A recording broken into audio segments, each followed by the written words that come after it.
Welcome to the Crawcast. I'm your host, George Krawczak, and this is what happened in Week 3 of the NFL season. And if you like this type of content, make sure to hit that subscribe button like it owes you money. Now let's get started. The first game was the Buffalo Bills versus the Miami Dolphins, and the Bills won 31-21. So in this game, the Bills won 31-21. The Bills' leading passer is Josh Allen, who threw for 213 yards and 3 touchdowns. Their leading rusher is James Cook, who had 108 yards and 1 touchdown. And their leading receiver was Dalton Kincaid, who had 66 receiving yards and a touchdown. And for the Dolphins, their leading passer was Tua, who had 146 yards, 2 touchdowns, and an interception.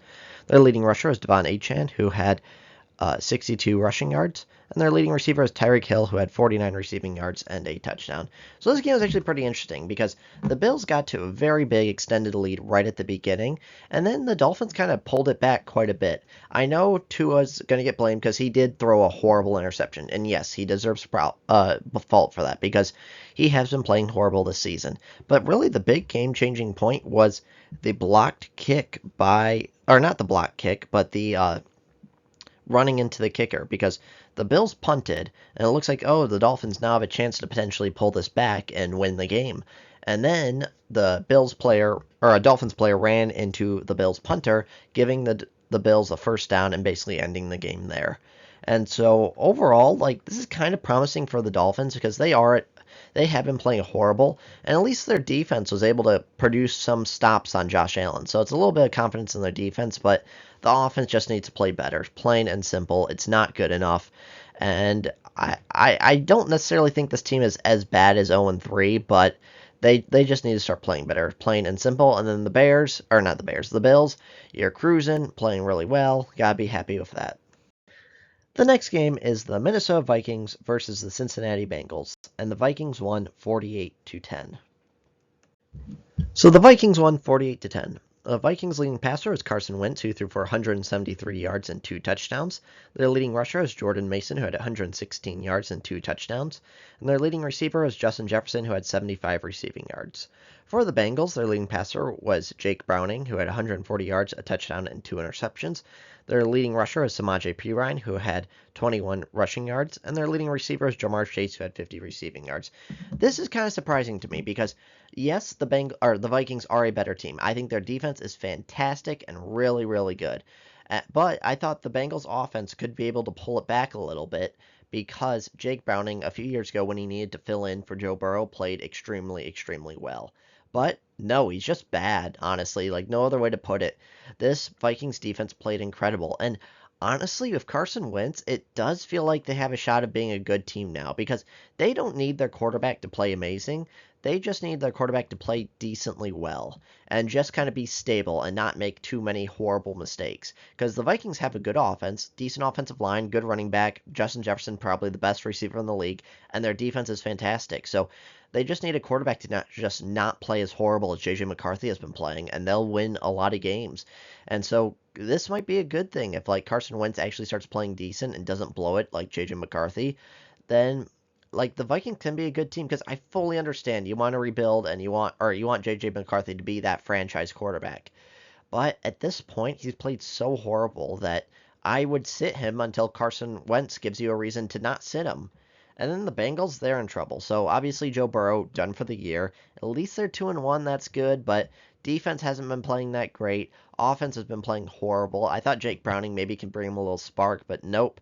Rushing game non-existent, offensive line horrible, and honestly, I get it. They're 2-1, and you got to be happy with that. But this just doesn't feel like a 2-1 team. It feels like a terrible team, and quite frankly, I think it's more likely than not that their season is over because at least with last year, Joe Burrow playing amazing, being like an MVP contender, kept them in a lot of games they probably shouldn't be in.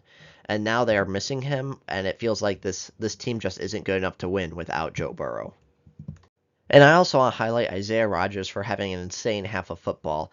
I believe he had an interception, forced fumble, fumble recovery, and 2 touchdowns all in one half. And it might have been one quarter. I can't remember. I think it was actually 2 quarters. But fantastic, fantastic game by Isaiah Rodgers coming off the gambling suspension a couple of years ago. Because I was high on him before that, and I thought he was pretty good. But yeah, solid game.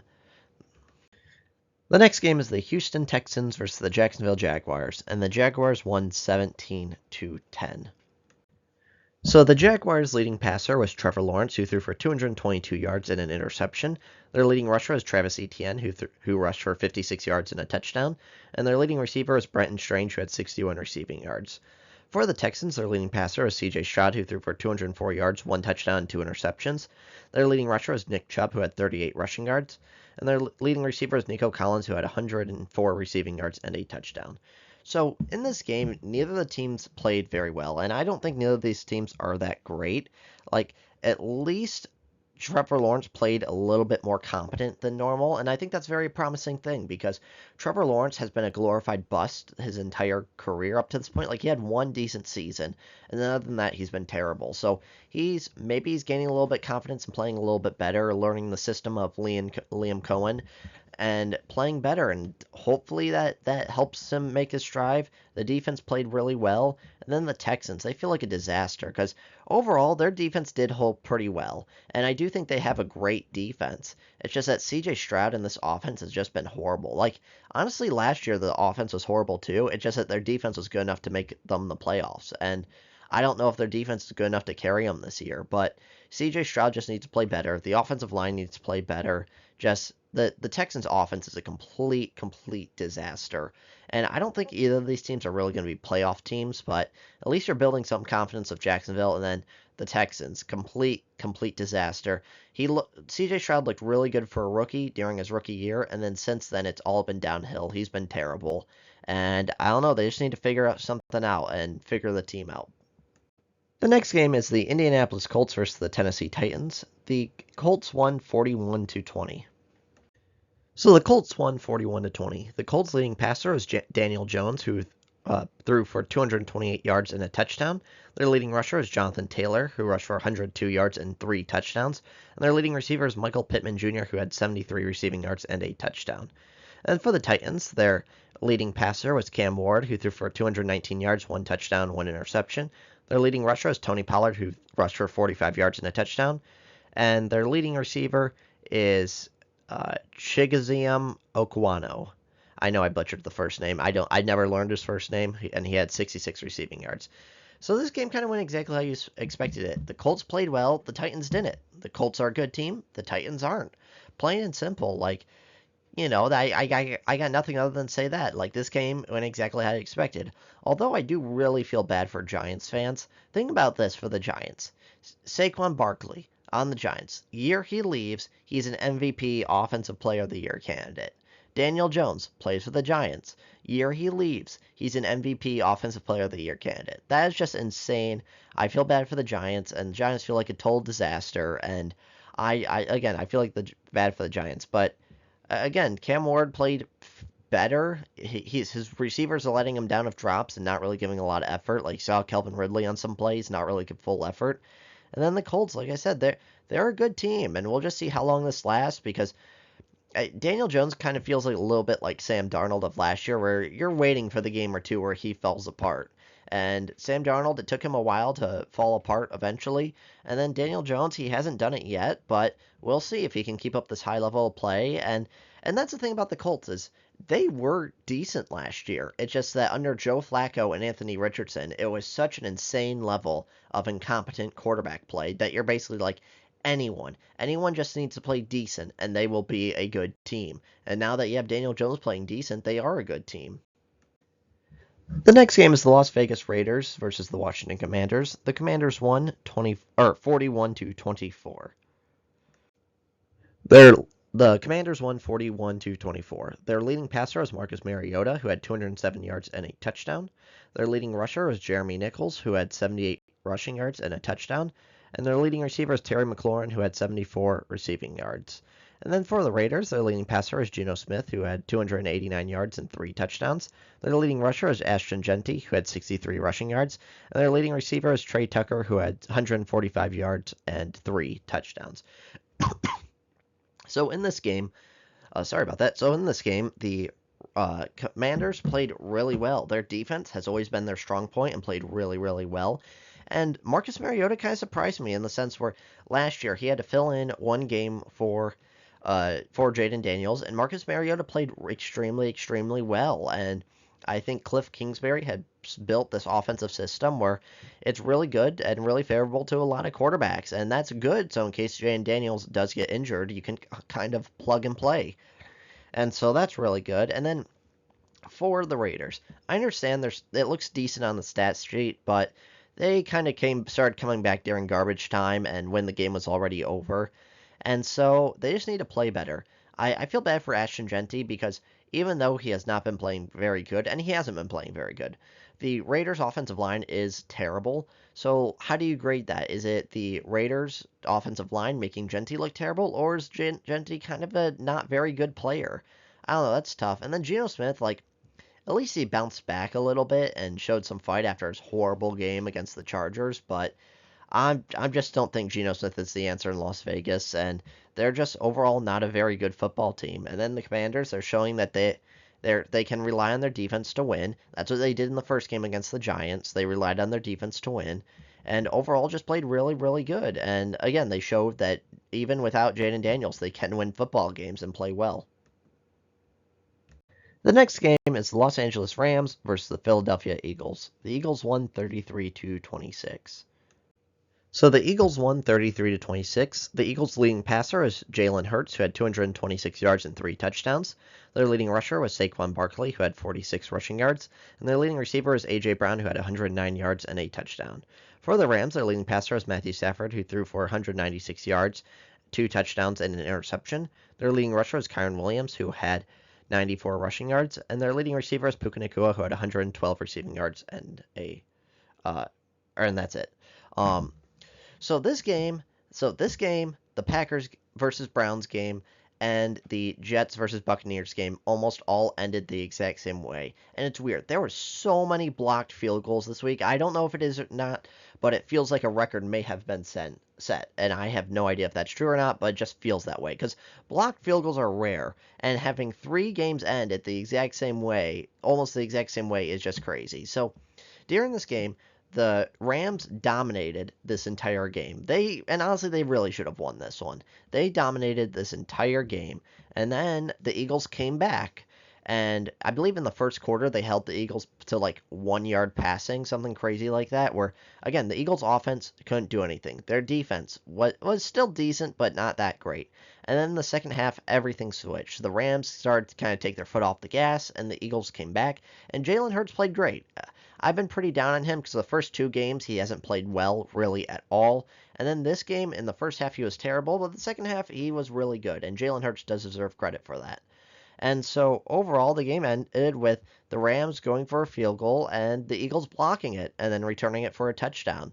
And it's hard for me to give credit for that because yes, you deserve credit for blocking a field goal. That is a very skilled thing, but usually a blocked field goal is just because the offense made such a blunder, or the special teams made a blunder that kind of let you block it. And so field goal blocks are very, very rare. And so I feel like that's more of a luck play than a skill play because of how rare they are. It just so happens that rare thing happened like 5 times this weekend. But overall, like, the Rams, you gotta feel good about this because you probably should have beaten the Eagles, and the Eagles were the Super Bowl champions. And so the Rams, they look good all 3 games. The Eagles have not looked particularly good in the first 2 games. In this game, they looked horrible in the first half, but looked great in the second half. And so the Eagles, you got to be happy because you just keep winning and you're undefeated. And then the Rams, they got to be happy because they stood toe to toe with the Eagles and they look like they're a good team and will be a solid playoff team. The next game is the Atlanta Falcons versus the Carolina Panthers, and the Panthers won 30-0. So the Panthers won 30-0. Bryce Young was the Panthers' leading passer of 121 passing yards. Their leading rusher is Chuba Hubbard, who had 73 rushing yards. And their leading receiver is Ted McMillan, who had 48 receiving yards. For the Falcons, their leading passer was Michael Penix Jr., who threw 172 yards and 2 interceptions. Their leading rusher is Bijan Robinson, who had 72 rushing yards. And their leading receiver is Drake London, who had 55 receiving yards. So to me, this was the biggest shocker of the weekend because yes, the Falcons' offense has not played great this year in the first 2 games, but the defense has played pretty well, and then the Panthers have played terrible all around. And this is just a disaster for the Falcons because Michael Penix Jr. has not played well. He has not looked good in his few games that he started. He didn't look good in I think it was 3 games he started last year, and he hasn't looked good in the 3 games he started this year. And it's just tough because I think their defense is solid, but because the Panthers didn't even play well. Like, I don't even want to give credit to the Panthers because the Panthers did not play well. The Falcons just played unbelievably horrible. And this is something I am thinking about is if the Falcons do believe they can potentially be a playoff team, and they are in like the worst division in football. The Buccaneers are decent. I'll give them the Buccaneers are decent, but they're in one of the worst divisions in football. So the division feels a little bit wide open. I'm wondering if you maybe want to transition back to Kirk Cousins because Kirk Cousins played really good at the start of last year, and then he just fell, declined. And a lot of people are saying, well, it's because he didn't fully recover from his ACL. It's because he didn't do what the offensive coordinator wanted. And there's questions there. But maybe you just give Kirk Cousins a shot. Like, he can't play worse than Penix because maybe only J.J. McCarthy's been the only, like, J.J. McCarthy, Bryce Young, and Michael Penix Jr. have been the 3 worst quarterbacks in football. And so, like, I'd give Kirk a shot. I don't think there's any harm in doing that, especially if Penix continues to play the way he does. And it's just tough because it feels like they have no passing game whatsoever. The entire offense is run through Bijan. And then the Panthers, you got to be happy with a win, but, like, quite frankly, this feels like the worst felt, like, 30-0 win ever because you say, like, oh, 30-0, that feels like domination. That feels like great moves by the Panthers.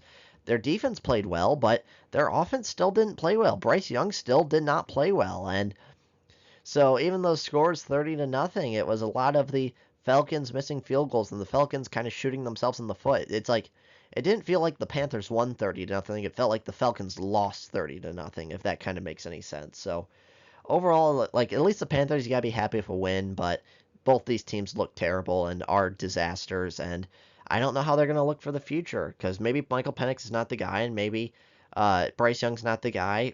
I would still stick with playing Bryce Young though, because even though he hasn't played well, number one, the entire team's terrible, so I don't know how much you want to blame him. And then number two, you don't really have anyone else. Like at least you can say Kirk Cousins before has shown good quarterback play, so maybe he can like get back to that form and play well. Whereas Bryce Young, you're like, that's who you got. You got no one else who can substitute Bryce Young, and you just gotta hope Bryce Young can be the guy.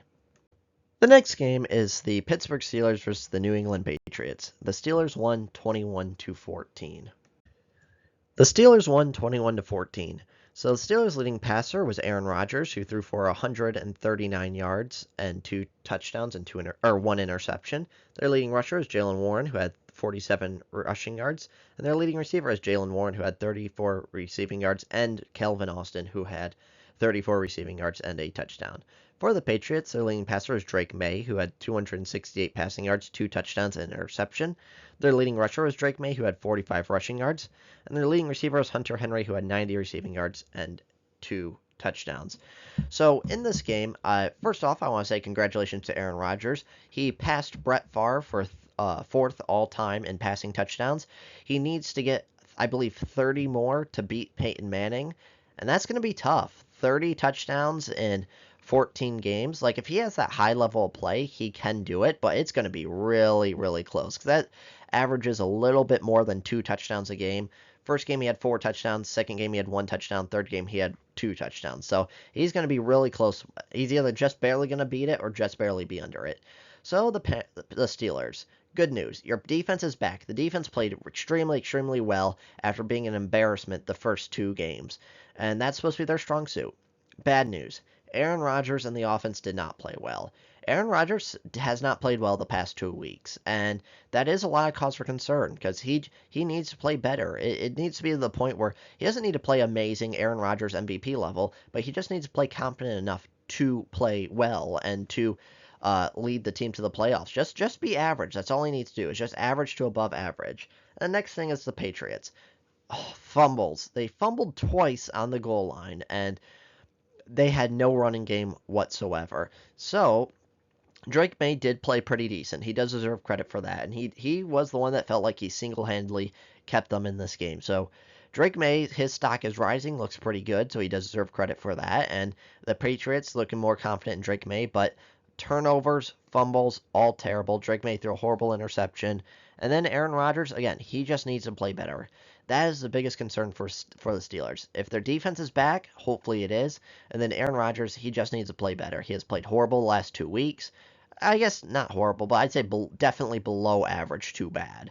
But he just definitely needs to play better if the Steelers have hopes of making the playoffs and a Super Bowl. The next game is the Green Bay Packers versus the Cleveland Browns. The Browns won 13-10. So the Browns won 13-10. The Browns' leading passer was Joe Flacco, who had 142 yards and an interception. Their leading rusher was Quinshon Judkins, who had 94 rushing yards and a touchdown. And their leading receiver is David Njoku, who had 40 receiving yards. For the Packers, their leading passer is Jordan Love, who had 183 yards, 1 touchdown, 1 interception. Their leading rusher was Josh Jacobs, who had 30 rushing yards. And their leading receiver was Matthew Golden, who had 52 receiving yards.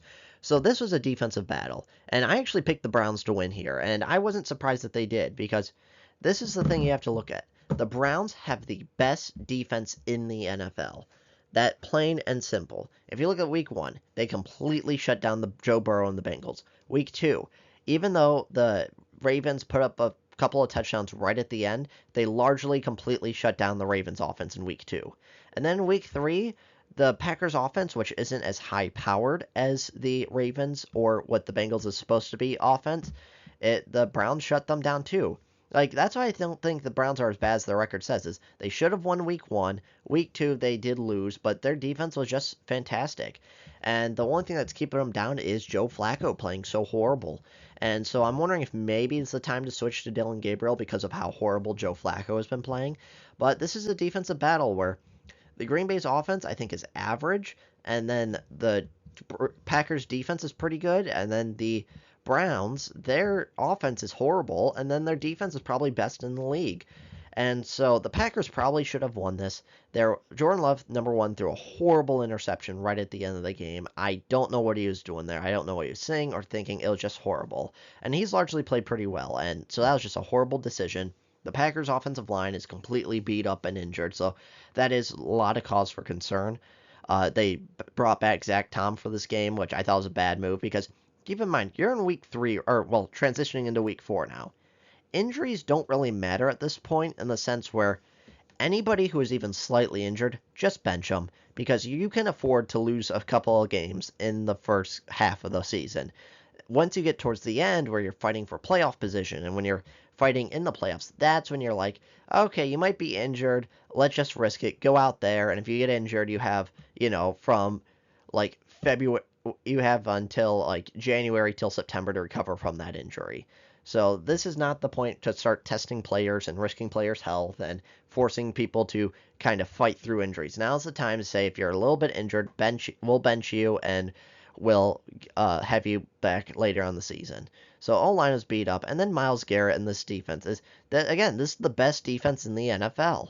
The Packers should have won it, so they're about to win, kicked the field goal, and then it was a block kick. Packers special teams, absolutely horrible. I don't know how Rich Bisaccia still has a job. Like, he needs to go. I get it, he's well liked in the locker room, but the Packers special teams has been one of the worst in the NFL since he's joined, and he just needs to go. There's no explanation for him keeping a job. And then the Browns, like I said, best defense in the league. It's just the offense is holding them back. And that's why they're the reverse of the Bengals last year, where it's like the Bengals, Joe Burrow is keeping them in every single game. They're scoring like 40 points a game, but the defense is letting up 40 points a game. And the Browns are the reverse of that, where they're only letting up like 10 points a game, but the offense can't score 13 points a game. And so overall, the Browns, you got to be happy with the defense, but the offense needs to change, plain and simple. And maybe Dillon Gabriel can give them that spark, but it just needs to change. And Joe Flacco just doesn't have it anymore, and he just can't do it, plain and simple. The next game is the New York Jets versus the Tampa Bay Buccaneers. The Buccaneers won 29-27. So the Buccaneers won 29-27. The Buccaneers' leading passer was Baker Mayfield, who had 233 yards and a touchdown. Their leading rusher was Bucky Irving, who had 66 rushing yards. And their leading receiver was Amaka Agabuke, or Adabuke. These are tough names. Adabuke, I think that's how you say it. He had 85 receiving yards. For the Jets, their leading passer was Tyrod Taylor, who had 197 yards, 2 touchdowns, and an interception. Their leading rusher was Tyrod Taylor, who had 48 rushing yards. And their leading receiver was Garrett Wilson, who had 84 receiving yards. The Jets actually played pretty well in this game. They were in it for most of it, and the Buccaneers are a good team. I do think they deserve a lot of credit. The Buccaneers are definitely beat up. Their offensive line is definitely beat up. But overall, the Buccaneers played really well. So this is the third game where it almost happened, where the Buccaneers were going for a field goal to basically win the game, be up 9, game over. And then the Jets blocked the field goal, returned it for a touchdown. So then they were up 2. So it looked like they're going to win, or they're up 1. I can't remember. Anyways, and so it looked like they were going to, yeah, they're up 1. And so it looked like they were going to win. And then the Buccaneers drove down and kicked the field goal for the win.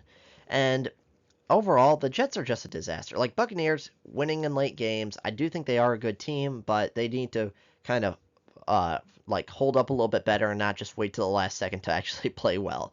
They need to complete a full game. And then the Jets, I get it. Everyone loves Aaron Glenn. He was voted the number 1 most liked assistant coach from the Lions a couple years ago. But he's just not a good defensive coordinator. The Lions have always had their defense laying them down. Keep in mind, when Aaron Glenn was the Lions defense coordinator, the Lions had the number 1 offense in the NFL. So that means the other side, other team's offense is going to pass every single down. So that helped Aaron Glenn a lot. Now he doesn't have the number 1 offense in the NFL anymore, and that was a consistent theme for the Lions. Is their defense was always letting them down, and almost whenever their offense played bad, their defense could not pick them up. And so Aaron Glenn just, again, I think he's great in the locker room, so that is a reason to keep him on. I never like firing a head coach. You need to at least give him a couple of seasons to instruct this rebuild. But I'm very concerned that he's just not a good head coach, and that's how the Jets are going to be. And because when I had my rankings of who's the best coach of the new hires, I had him second to last because Kellen Moore, even though he succeeded everywhere he's gone, he's only piggybacked off of good teams. He joined the Eagles and they're great. He joined the Cowboys, oh, they're great. So I didn't have him last. I had the Cowboys head coach because that made no sense to me why they fired Mike McCarthy. But I had Aaron Glenn as second to worst head coach of the new hires. So we'll see how this season ends for the Jets. But I do not think he should be fired. Again, you need multiple years to try to build a good culture and just maybe hire the right coaching staff. The next game is the Denver Broncos versus the Los Angeles Chargers. The Chargers won 23-20.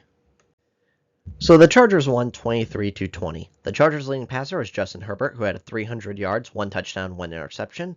Their leading rusher was Omarion Hampton, who had 70 rushing yards and a touchdown. And their leading receiver is Quentin Johnston, who had 89 receiving yards. For the Broncos, their leading passer was Bo Nix, who had 153 passing yards and a touchdown. Their leading rusher was J.K. Dobbins, who had 83 rushing yards and a touchdown. And their leading receiver is Courtland Sutton, who had 118 yards and a touchdown. So for the Chargers, Justin Herbert is continuing on his MVP pace. He's playing really, really well. And then Quentin Johnston, he deserves all the credit in the world because he has always looked like a great receiver. Great speed, great height, great jumping ability, decent route running. It's his hands that has always let him down. He could not catch a single pass to save his life. And now, for whatever reason, this offseason, it feels like he's figured out the hands issue. And now the Chargers have 3 number 1 receivers. And because before it felt like Ladd McConkey and no one else because Quentin Johnston couldn't catch and no one else was good enough. Or now you have Quentin Johnston, Keenan Allen, Ladd McConkey, where all these guys could potentially be number 1 receivers on teams, and now they're all on the same team. So the Chargers offense is rolling, playing really, really great. Their defense needs to play a little bit better. Hopefully they'll get Khalil Mack back soon. And I am still concerned about their defense, but their offense is electric, and Justin Herbert's playing like an MVP level. The Broncos, their defense is back. They did help stop the Chargers for most of the game, which give them a lot of credit because Nick Bonito played great, and the the Broncos, they're supposed to have one of these elite defenses, and they just struggled for most of the game. They did, and or for the first 2 weeks they struggled, and this week they seem like they're back. On the flip side of that, Bo Nix, everyone's expected him to take the second year jump, and now he's just kind of in the sophomore slump. It feels like it happened to It's happening to Jaden Daniels right now. It happened to CJ Stroud. It's like, okay, now there's expectations of you to play really good because now you figured it out and you are a good quarterback and you're good your rookie year, so you should only be better. And he's just struggled. He needs to play better, plain and simple. And I don't know how this season is going to end, but obviously he showed a lot of promise his rookie year, but since then he's shown nothing. He's played nothing but horrible this entire year, and I think that's a shame for the Broncos because their defense is ready to win, and Bo Nix just needs to play better. The next game is the New Orleans Saints versus the Seattle Seahawks. The Seahawks won 44 to 13. So the Seahawks won 44 to 13. The Seahawks' leading passer is Sam Darnold, who threw for 218 yards and 2 touchdowns. Their leading rusher is Kenneth Walker, who had 38 rushing yards and 2 touchdowns. And their leading receiver is Jackson Smith-Njigba, who had 96 receiving yards and a touchdown. For the Saints, their leading passer was Spencer Rattler, who threw for 218 yards, 1 touchdown, and 1 interception. Their leading rusher was Alvin Kamara, who rushed for 42 rushing yards. And their leading receiver was Chris Olave, who had 57 receiving yards. So this is kind of going back to normal a little bit, where the Saints definitely overperformed what expectations were the first 2 weeks, where they were in both games and they played fairly decent. But this is now going back to everyone expected them to be the worst team in the league, and now they're playing like it. For whatever reason, the Saints just have like a first 2 week bump, kind of like how the Bengals, right? The first 4 weeks, the Bengals can't play well. The first 2 weeks, the Saints always play well. Remember, I think it was last year where they scored like 40 points in both of their first 2 games last year. So, anyways, in this game, Sam Darnold played really, really well. This is like the first game where I felt like he was complete and played really well and was at his like full potential and like what the Seahawks expected out of him, like he was in Minnesota last year. The defense played great, and then again, it's hard for credit to go around because I think the Saints are just that bad. Like, give credit to the Seahawks. They played well, Sam Darnold played well, and they deserve it, but again, the Saints are just that bad. Spencer Rattler, again, it's still promising. Like, he hasn't played god awful, but he's definitely playing better. But overall, this game kind of is how everyone expected. Like, if you made your predictions for Week 1, this is how the game expected to go. And Saints fooled us for the first 2 weeks, but now it's back to normal. The next game is the Dallas Cowboys versus the Chicago Bears. The Bears won 31 to 14. So the Bears won 31 to 14. The Bears' leading passer was Caleb Williams, who threw for 298 yards and 4 touchdowns. Their leading rusher was DeAndre Swift, who rushed for 33 yards. And their leading receiver was Luther Burden, who had 101 yards and a touchdown. For the Cowboys, their leading passer was Dak Prescott, who threw for 251 yards, 1 touchdown, and 2 interceptions. Their leading rusher is Javonte Williams, who had 76 rushing yards. And their leading receiver is Jake Ferguson, who had 82 receiving yards. So this game, the Bears dominated the entire game. So bad news for the Cowboys is CeeDee Lamb is injured. And then George Pickens struggled a lot. He dropped a ball that led to interception. And so this game is kind of how you expect it, where the Cowboys defense is terrible. It is one of the worst defenses in the league. The past 3 weeks, it looked horrible against the Giants. It looked horrible against the Eagles. And now it's looking horrible against the Bears. And the Giants one is really telling because the Giants, we'll get to that game later, but the Giants' offense has been absolutely horrible. And so it really feels like they're missing a guy like Micah Parsons. And I'm not a huge fan of DaRon Bland. I know they signed him to a huge contract and they signed Tyler Smith to a huge contract. But if my choice is Micah Parsons or Tyler Smith and DaRon Bland, I'm choosing Micah Parsons. Like, he is really missed in this defense. The defense has no pass rush, and that's what's hurting the corners because now they have to cover longer. And so nothing but disaster. Now CeeDee Lamb's going to miss several weeks. And it's hard because he's Dak's number one guy, and Dak struggles without him. And then for the Bears, like, you got to be happy. Again, big asterisk, Cowboys defense. Cowboys defense is horrible. Every single offense has looked good against the Cowboys defense. But the Bears, they've looked good for the first quarter and the first 2 games and shown a proof of concept that this offense can play well. And then through the other 3 quarters, they absolutely collapsed and played horrible. This game, Caleb Williams and the entire Bears played good for the entire game. And so there is a proof of concept that, hey, Caleb Williams can be a good quarterback. Hey, Ben Johnson can be the right play caller and be the right guy to unlock Caleb Williams. And they don't have, and it's not like they don't have the weapons. Luther Burden, Rome Odunze, DJ Moore, they're all really great players. And so overall, this Bears team, you have to be very optimistic. Again, against the Cowboys, but you have to be optimistic that says, okay, things can come together. And there is proof on paper that things can come together and we can play a complete game. So Cowboys, again, their disastrous season continues. I think again, I will keep saying this, Micah Parsons trading him was a bad move, and then the Bears, you got to be happy that kind of your proof of concept is coming into place and winning. The next game is the Arizona Cardinals versus the San Francisco 49ers. The 49ers won 16-15. So the 49ers won 16-15. The 49ers leading passer was Mac Jones, who threw for 284 yards, 1 touchdown, 1 interception. Their leading rusher was Christian McCaffrey, who had 52 rushing yards, and their leading receiver was Ricky Pearsall, who had 117 receiving yards. And then for the Cardinals, their leading passer was Kyler Murray, who had 159 yards and 1 touchdown. Their leading rusher was Trey Benson, who had 42 rushing yards. And their leading receiver was Marvin Harrison, who had 44 receiving yards. So this game is the tale of injuries. Both defenses played really well. Marvin Harrison, gotta stop with the drops. And that's interesting to me because that was never his issue. Like, people criticized his lack of speed and his lack of athleticism in the draft, but something no one ever criticized him is his hands. He has some of the best hands in the NFL coming out of the draft. And now he just keeps dropping balls. Him and Kyler Murray feels like don't have an amazing connection. And then the 49ers, they are just injured. Like, I don't know if this is the unluckiest team in the NFL or they just need to fire every single person in their training staff, and like their recovery team.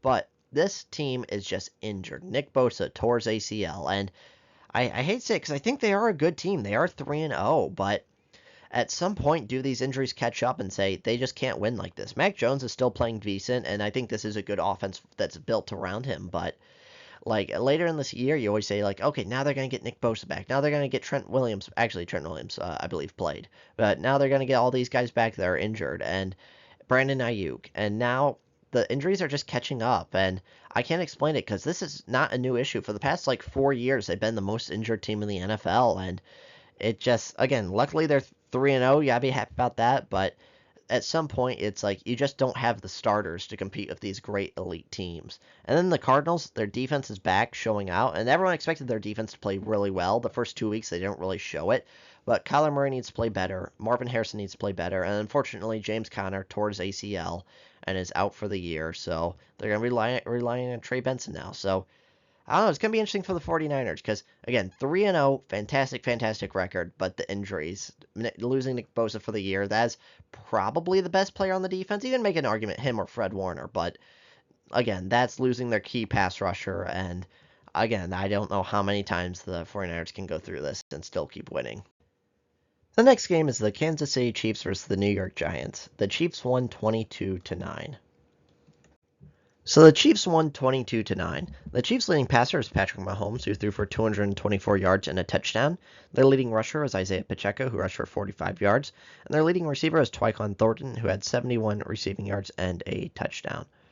And then for the Giants, their leading passer was Russell Wilson, who threw for 160 yards and 2 interceptions. Their leading rusher was Cam Skadabo, who had 60 rushing yards and a touchdown, and their leading receiver was Cam Skadabo, who had 61 receiving yards. So the Chiefs, they did not really play particularly well, but at least Tyquan Thornton, he looks like he can be Patrick Mahomes' guy in the wake of Xavier Worthy missing games for his dislocated shoulder, and in wake of Rashid Rice being suspended for his car accident, like felony reckless driving car accident. And so, again, he's found a guy. That's good. But overall, the Chiefs really didn't play that well, and they struggled most of the game. And then the Giants. Russell Wilson is absolutely horrible. Like, he's played terrible.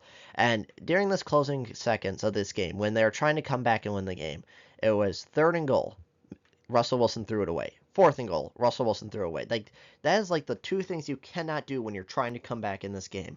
It makes no sense. And then Cam Skadabo, where he's just a player, man. He's just the guy that goes full force every single play, and I respect it. He takes no plays off. He doesn't care about his health or safety or risking injury. And so what do the Giants do? The Chiefs, at least you got to win on the board because you are trying to make the playoffs. The Giants, I think their season is over. Their offense has been playing terrible. Their defense has been playing okay, but largely not that great. And I would not start Jackson Dart. So I don't like rookie quarterbacks starting. Well, you may say, okay, well, George, you just said the Browns should start start Dillon Gabriel. The reason why I say that is because the Browns' defense is so good that as long as Dillon Gabriel plays average and plays a little bit better than Joe Flacco, they can be a playoff team, and I think that's a good thing. Whereas the Giants, they're not a playoff team. And so putting in Jackson Dart for Russell Wilson will only hurt Jackson Dart's development because Russell Wilson's not playing well. I don't think Jackson Dart can play much better than Russell Wilson with how horrible this Giants team is. And then all you're going to do is have him lose confidence. He's going to, not trust in himself because that confidence is the number one thing in quarterbacks because almost any quarterback can make almost any throw. It's just that you have to believe you can make it. Trust your strength, arm strength. Say, okay, instead of taking this 2-yard check down, I'm going to throw the 40-yard bomb because I believe I can make it and not just get scared to throw the ball because you don't want to throw a bad interception or something like that. So overall, Giants, complete disaster, absolutely terrible. And then the Chiefs, not playing well, but at least they got a win on the board. They deserve a lot of credit for that. So the final game is the Detroit Lions versus the Baltimore Ravens. The Lions won 38-30. So the Lions won 38-30. The Lions' leading passer is Jared Goff, who threw for 202 yards and a touchdown. Their leading rusher is Dave Montgomery, who rushed for 151 yards and 2 touchdowns. And their leading receiver is Amon-Ra St. Brown, who had 77 receiving yards and a touchdown. For the Ravens, their leading passer was Lamar Jackson, who had 288 yards and 3 touchdowns. Their leading rusher was Derrick Henry, who had 50 rushing yards and a touchdown. And their leading receiver is Mark Andrews, who had 91 receiving yards and 2 touchdowns. So this was a really back and forth game. And honestly, I was worried about the Lions for a minute there because the Ravens kept making mistakes and the Lions kept not capitalizing. Where Lamar Jackson threw a horrible should-be interception directly to Brian Branch, and Branch just dropped it. Then Derrick Henry was throwing the ball. He threw what should have been an interception right to DJ Reed. DJ Reed dropped it. And so the Lions were not picking up on the Ravens' mistakes. And then the Ravens, Lamar Jackson fumbled the ball on 4th down. And then the big play of the game, Aiden Hutchinson knocked the ball out from Derrick Henry. Derrick Henry has 3 fumbles in the last 3 games. And that is terrible. And it cost him against the Bills. And that was the key play that cost him against the Lions here. And then, so overall, Lions defense played pretty well considering that the Ravens have an elite offense, and the Lions offense is back to normal. They're back to being elite. They got shut down by the Packers, and now they're back to being their normal elite offense. So you got to be happy for the Lions because you're looking like you're back to normal. And then the Ravens, just disappointing. It feels like, I'm not saying they should have won here, but they should have at least been in more contention there, where it was Lamar Jackson's fumble in the red zone, and then Derrick Henry's fumble that led to them losing. And then there was an interesting play where it was 4th down. It was 4th and 2 about near the 50-yard line. And the Lions were going for it. And so Jared Goff threw a perfect pass to Amon-Ra St. Brown. And I saw people debating whether they should go for it. The Lions should have gone for it because let's just say they punted. Best case scenario, Ravens probably get the ball at the 20.